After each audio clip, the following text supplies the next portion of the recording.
Hindi lang ang bagong Pangulo ng Syria na si Ahmed al-Julani ang nananawagan ngayon sa administration ni President Donald Trump na alisin na ang mga sanctions na ipinataw sa kanilang bansa sa mga nakaraang administrasyon ng Amerika. Lalong-lalo na ang mga sibilyan sa Syria, kahit mga religious sector, private sectors ay nananawagan sa White House na alisin na ang mga sanctions. Lalo na mga kaibigan na nagbabadya ang isang napakagandang relasyon sa pagitan ng Syria at ng Amerika, sa pagitan ng Syria at ng Israel. Pero medyo mabibigla ka sa iyong maririnig mga kaibigan dahil hindi lang mga Syrian, hindi lang si al-Julani ang nananawagan na alisin ang sanctions, kundi marami rin palang mga Hudyo ang nananawagan na sa administration ni President Donald Trump na alisin na nga ang sanksyon upang ma-rebuild nila ang Damascus. Yan ang ating pag-uusapan sa videong ito.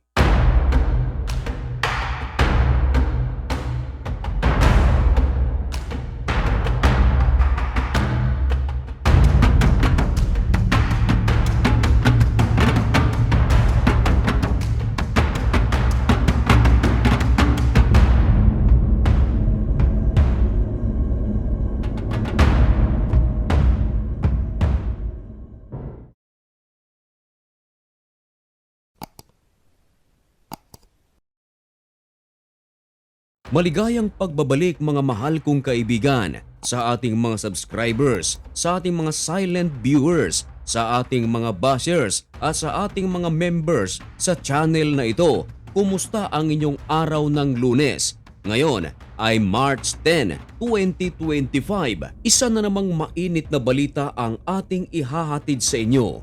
Pinag-usapan ng buong mundo, maraming mga kilay ang nagtaasan dahil sa inyong maririnig, dahil marami rin palang mga Hudyo ang nananawagan na sa administration ng bagong Pangulo ng Estados Unidos na si Donald Trump na tanggalin na ang mga sanctions na ipinataw sa Syria, lalong-lalo na sa mga nakaraang administration, dahil ang mga Hudyong ito ay nangangarap din na muling ma-rebuild ang Damascus. Sa mahabang panahon, ang Syria kasi mga kaibigan ay pinamumunuan ng tinatawag nilang diktador na napatalsik sa pwesto na si Bashar al-Assad at sa mga angkan nito. At dahil dito mga kaibigan, maraming Western countries ang hindi gusto ang nangyayari sa Syria dahil ang mga leaders nito ay tila may pagka-terorista. Lalong-lalo na ang mga nagdaang leaders ng Syria ay kumakampi sa mga bansang kalaban ng United States of America, gaya ng Iran at ng Russia at China. Pero sa pagpasok ng taong 2025, nagbabago rin ang takbo ng bansang Syria, lalong-lalo na mga kaibigan noong napabagsak ang pangulo nito na si Bashar al-Assad sa pangunguna ng tinatawag na militanteng grupo sa Syria na pinangunguluhan ni Ahmed al-Julani or Ahmed al-Sharaa, dahil ang taong ito ay nais na i-rebuild ang Syria. Ang taong ito ay nais makipagkaibigan sa Israel. Ang taong ito ay nais makipagkaibigan sa United States of America. Ngayon, ayon sa ulat ng Associated Press o yung kilala sa tawag na AP, marami ngayong mga American Jews na dati ay naninirahan sa Syria, subalit iniwan nila ang kanilang bansa dahil sa kaguluhang nangyayari. Ang iba ay nanahan sa Amerika, ang iba ay nanahan sa Israel. Ngayon, dahil nga sa napakalaking pagbabago ngayon sa Syria, dahil sa pagpapalit din ng liderato sa pamumuno ni Ahmed al-Sharaa, ang mga taong ito ay muling bumabalik sa Syria. At dahil tanaw nila ang isang napakalaking pag-asa na muling bumangon ang Syria mula sa pagkalugmok nito sa kahirapan, nakikipagtulungan ngayon ang mga taong ito sa gobyerno ng Syria. Pero ayon sa kanila mga kaibigan, hindi sapat na sila ay makipagtulungan lamang sa Syria. Ang kanilang ginawa, marami ang mga nagulat, marami ang mga nag-usap at nagtaasan ng kilay sapagkat ang kanilang hiling sa United States of America ay tanggalin na ang napakaraming sanctions na ipinataw sa bansang Syria dahil naniniwala sila na isa sa mga paraan upang mapabilis ang muling pagbangon ng Syria at ang pag-rebuild ng kanilang syudad na tinatawag na Damascus. Ito ay sa pamamagitan ng pag-alis na ng mga sanctions. Ang ibig sabihin kasi kung tatanggalin na ang mga sanctions laban sa Syria, madali itong makikipag-ugnayan sa ibang bansa upang magsagawa ng pagnenegosyo. Ngayon, kung meron ng agreement ang Syria sa ibang bansa, lalong-lalo sa Amerika, ay marami ngayon ang mamumuhunan sa bansang Syria. At dahil marami ang mamumuhunan, tataas ang ekonomiya ng bansang ito. At maliban pa riyan, ayon pa ng mga Hudyong ito, marami rin sa mga Syrian ang magkakaroon ng trabaho. Ayon sa isang Hudyo na nakabase sa Syria, napaka-importante daw para sa kanila ang mga lumang mga sinagoga na nasa Damascus.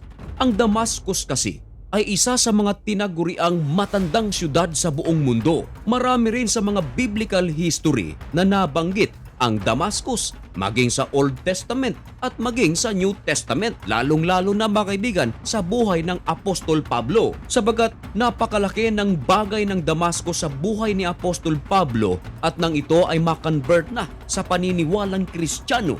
Ayon sa isang rabbi na si Yuso Hamra, ang Damascus ay napaka-importante para sa mga maraming Hudyo at ito ay karugtong na raw ng kanilang buhay dahil ang kanilang story ay parang connected rin sa Damascus. Marami ring mga kasaysayan ng mga Hudyo ay nakatala sa Damascus. Pero sa pagdaan ng maraming mga taon, sa pagpapalit-palit ng mga liderato, lalong-lalo na noong matungtong itong si Bashar al-Assad sa Syria, halos nawalan na raw sila ng karapatan na tumapak sa lugar na yaon at ang kanilang mga galaw ay limitado. Kaya marami ngayong mga Hudyo ang nagpapasalamat mga kaibigan ayon mismo sa ulat ng The Times of Israel dahil medyo maluwag ngayon ang Syria para sa mga Hudyo at malaya silang pumasok. At eto pa, ayon mismo sa ulat ng The Times of Israel at AP, maraming mga Hudyo ang excited na bumalik sa Damascus,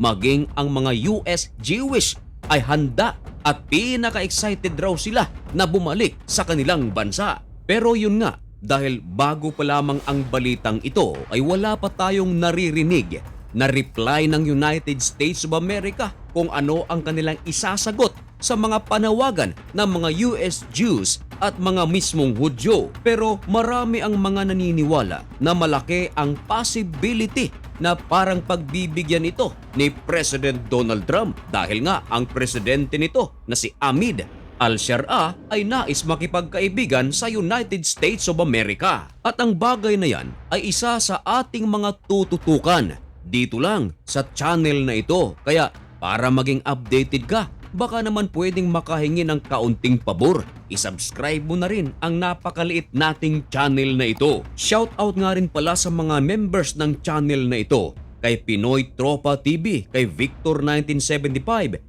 FDAS Fire Safety Team at Vlog TV at kay Babylin Santos. At kung nais nyo na maging member ng channel na ito, maaaring i-click lamang ang join button at sa ating mga uploads ay isa-shoutout ko kayo. Pero kahit na hindi kayo magpa-member, shoutout sa inyong lahat, Luzon, Visayas at Mindanao at sa lahat ng ating mga kababayan na narito sa Pilipinas at sa mga OFWs natin na nagkalat sa iba't ibang panig ng mundo. Mag-ingat po kayo. May God bless you and thank you so much for watching. Goodbye.